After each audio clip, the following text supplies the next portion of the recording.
اسلام کا ایک جرری دلیر ہے. اسلام کو ایک ایسا سپوت اللہ نے عطا کیا ہے کہ یہودی کہتا ہے اگر 6 مہینے یہ شخصیت دنیا میں اور رہتی تو شاید دنیا میں کوئی کافر نہ بچتا. وہ سپوت کون ہے؟ وہ حضرت عمر فاروق رضی اللہ تعالیٰ عنہ. میرے نبی پاک علیہ السلام نے فرمایا میرے بعد کوئی نبی ہوتے تو خطاب کے بیٹے عمر ہوتے. لو کان نبی بعد لکان عمر ابن خطاب. میرے بعد کوئی نبی ہوتے تو خطاب کے بیٹے عمر ہوتے. تاریخ کا حوالہ اٹھا رہا ہوں, ایک ورق الٹ رہا ہوں. اس عمر فاروق کو در رسول پر لانے والی, اس عمر کو اللہ کے گھر کی طرف رستہ دکھانے والی, اس فاروق اعظم کو دین کا سپاہی بنانے والی, یہ کوئی اور نہیں ہے, یہ عمر فاروق کی ہمشیرہ ہے. یہ جناب عمر کی بہن ہے. بہن نے بھائی کی کایا ہی پلٹ ڈالی. بہن نے ذمہ داری کا احساس کیا. بہن نے ذمہ داری کا احساس کیا تو اس رنگ میں قرآن پڑھا کہ فاروق اعظم فرماتے ہیں میرے دل سے کفر دور کر کے مجھے رسول اللہ کا غلام بنا دیا ہے. بہن اگر ذمہ داری کا احساس کرے, بہن اگر ذمہ داری کا احساس کرے. حضرت عمر فرماتے ہیں, حضرت عمر کہتے ہیں میری ایک نوکرانی نے, کنیزہ نے کلمہ پڑھا, میں اسے دروں سے مارا کرتا تھا. میں تلوار لے کے گھر سے نکلا حضور کو شہید کرنے, تو مجھے کسی صحابی نے کہہ دیا تو حضور کو شہید کرنے جا رہا ہے, گھر کی تو خیر منا, تیری بہن اور بہنوئی بھی کلمہ پڑھ گئے. کہتے میں گیا, باہر دروازے پہ تھا تو میری ہمشیرہ اندر قرآن پاک کی تلاوت کر رہی تھی.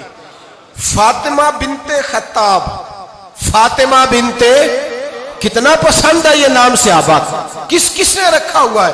فاطمہ بنت خطاب تلاوت کر رہی تھی. سعید بن زید بہنوئی بھی تلاوت سن رہے تھے. فرماتے میں نے قرآن سن لیا, دروازے پہ دستک دو جی. بہن نے دروازہ کھولا, قرآن پاک کے صفحے چھپا دیے. کیا کر رہے تھے تم لوگ؟ بہن خاموش ہو گئی. میں نے کہا بولتے کیوں نہیں؟ مجھے کسی نے بتلایا ہے تم نے کلمہ پڑھا ہے.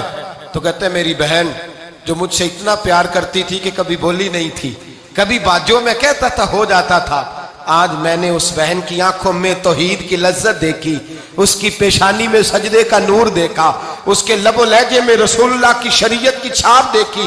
تو میری بہن کہنے لگی عمر تم نے جو سنا ہے سچ سنا ہے. اب میں اور میرا خاوند مصطفیٰ کے نوکر ہیں, اب ہم دین کے پیروکار ہیں. کہتے زور سے تماچا مارا, میں گر گئی. میرے خاوند کو مارا پیٹا, کبھی جھگڑا نہیں ہوا تھا, آج پہلے دن عمر نے مارا. میری پیشانی سے خون نکلا, اٹھ کے کھڑی ہوئی. میں نے کہا تو مجھے جان سے پیارا بھائی ہے, زندگی بھر تیرے سامنے کبھی میں نے کلام نہیں کیا, لیکن عمر یہ توحید کی بات ہے, یہ رسول اللہ کی بات ہے. اگر تو خطاب کا بیٹا ہے تو میں بھی خطاب کی بیٹی ہوں. جس ماں کی چھاتیوں سے تو دودھ پی کے جرری ہوا ہے, میں نے بھی اسی ماں کا دودھ پیا ہے. جتنی طاقت ہے تو لڑا لے, جتنی ہمت ہے تو مار لے, لیکن اب میں رسول اللہ کا دامن نہیں چھوڑوں گی. حضرت عمر کہتے ہیں بہن کی قوت ایمانی نے, بہن کی قوت ارادی نے, بہن کے توکل اور یقین نے مجھے مجبور کیا. میں نے کہا میری بہن کے دل میں اگر کوئی بات آئی ہے تو اس میں سچ ضرور ہوگا, اور اگر بہن بھائی کو اس دلیری کے ساتھ درس دے رہی ہے تو اس کے اندر کوئی نکھار ہے. میں نے کہا لا ذرا تو کیا پڑھ رہی تھی؟ جناب عمر کہتے ہیں پھر بہن نے دلیری والا جواب دیا. فرمایا ایسے کیسے لاؤں, جا پہلے غسل کر کے آ, جا وضو کر کے آ, کپڑے بدل کے آ. یہ رسول اللہ کا قرآن ہے, یہ اللہ کی کتاب ہے. بے وضو بے غسل نہیں پڑھی جا سکتی. فرماتے میں غسل کر کے کپڑے بدل کے جو بیٹھا, بہن نے قرآن پڑھا, بہن نے قرآن پڑھا. اللہ کرے بہنیں بھائیوں کو قرآن سکھانے لگے, اللہ کرے بہنیں بھائیوں کو حدیث سکھانے لگے, اللہ کرے بہنیں اپنے بھائیوں کو رسول اللہ کے در پر جھکانے لگے, اللہ کرے بہن کہنے لگے آ جا مل کر کے دونوں دین کی. بہن نے قرآن پڑھا. فاروق اعظم رو رو کے نڈال ہو گئے.